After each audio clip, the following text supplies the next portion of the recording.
On va contribuer ensemble à créer une nouvelle culture de la réduction du gaspillage.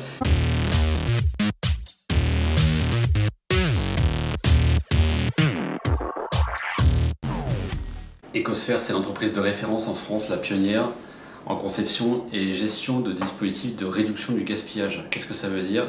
Ça veut dire que pour les acteurs professionnels, privés comme la grande distribution, le secteur événementiel, les industries, les commerces de proximité, mais aussi pour les acteurs publics, les hôpitaux, les gares, les collectivités locales, on va avec eux, et en accompagnant leur démarche de responsabilité sociétale, d'organisation de l'entreprise, diagnostiquer tous les volumes de produits alimentaires et non alimentaires qui sortent de leur circuit de commercialisation ou d'usage initial.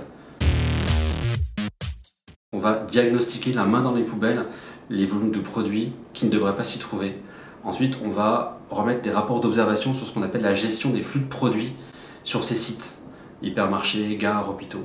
Et on va faire des préconisations sur l'amélioration des process internes en matière de tri, de matériel, d'organisation, de management, ce qu'on appelle parfois aujourd'hui le waste management, le management du déchet. Nous, on appelle ça en fait un futur ex-déchet.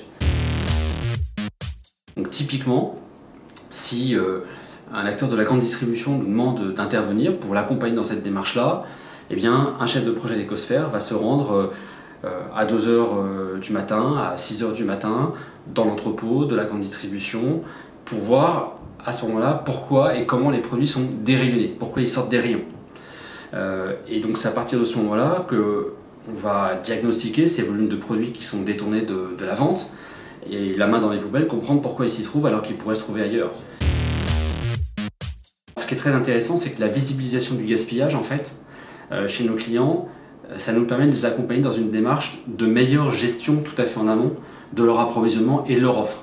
Donc visibiliser le gaspillage, déjà, ça amène à une meilleure gestion de l'approvisionnement.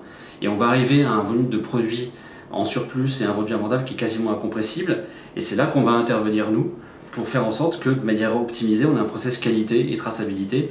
Ces produits soient orientés vers une filière de réemploi, c'est-à-dire comment est-ce qu'on va réemployer ce produit, voire le retransformer, une filière de recyclage, on va le recycler, ou le don aux acteurs de la solidarité. Et ensuite, on va continuer à accompagner notre client.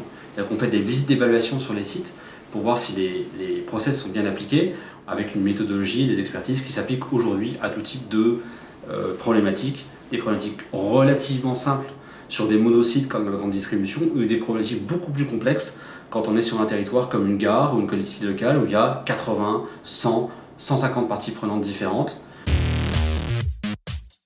Les presque 200 supermarchés Leader Price avec lesquels on est rentré en partenariat en 2017, on a pu organiser environ 6000 ramasses de produits par nos partenaires associatifs.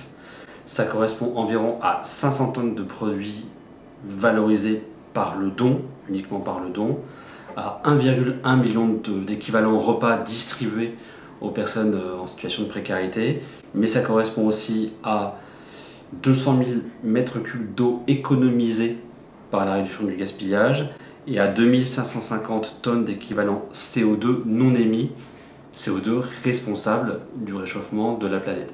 Mais c'est aussi quelque chose de très important sur le plan humain, c'est 600 collaborateurs formés sur toute la France à un dispositif de réduction du gaspillage et aux enjeux environnementaux, sociétaux et sociaux de la réduction du gaspillage en France. Il y a la conjonction d'expérience personnelle et d'expérience professionnelle. L'expérience personnelle, c'est quand j'étais étudiant à Sciences Po, à Paris, un de mes jobs c'était de servir les cocktails d'inauguration des expositions du musée du pavillon de l'Arsenal en fait. Et à la fin des cocktails, je me retrouvais toujours avec des surplus de produits que je ne voulais pas acheter. Et donc je prenais en catimini ces produits sur mon scooter et j'allais les distribuer à des personnes sans abri dans Paris. Je me suis aperçu à ce moment-là que c'était pas si simple que de le faire. Première réflexion éthique, il faudra un jour que tu simplifies la concrétisation de cet acte de générosité. Et deuxième réflexion parfaitement économique, très différente, c'était de me dire qu'il y avait des surplus générés par les activités tous les jours, que ces surplus étaient légitimes. Par exemple, dans le secteur événementiel, il n'y a pas de fête sans surplus. Et donc, qu'il ne fallait pas culpabiliser les acteurs à l'origine de produits en surplus potentiellement gaspillés, jetés à la poubelle, mais au contraire leur apporter des solutions professionnelles pour systématiser, simplifier et optimiser la réduction du gaspillage et la revalorisation à travers d'autres circuits de tous ces volumes de surplus. ça crée une prise de conscience extrêmement créatrice de fierté en fait dans les équipes que de contribuer à cette démarche sociale et environnementale de réduction du gaspillage. Auprès de nos partenaires associatifs, le fait qu'on puisse améliorer leur dispositif d'approvisionnement en quantité, en qualité, sans gêner de gaspillage aussi chez eux, c'est aussi devenu un élément extrêmement important de la manière dont ils fonctionnent et dont ils font bénéficier de ces produits les personnes en situation de grande précarité. Et bien au-delà de ça, eh bien, le particulier, on considère, le grand public, vous, nous, en dehors de nos activités professionnelles, qu'on va contribuer ensemble à créer une nouvelle culture de la réduction du gaspillage qui est synonyme de préservation de la planète et bien entendu d'amélioration du lien social. Ecosphère, c'est l'entreprise pionnière en France depuis 2012 de lutte contre le gaspillage alimentaire et non alimentaire auprès des acteurs professionnels pour lesquels 1. On conçoit des dispositifs de réduction des facteurs de gaspillage en amont. 2. On optimise et on sécurise la revalorisation de tous les produits invendus et invendables auprès des acteurs de la solidarité, du réemploi, du recyclage et de l'économie circulaire.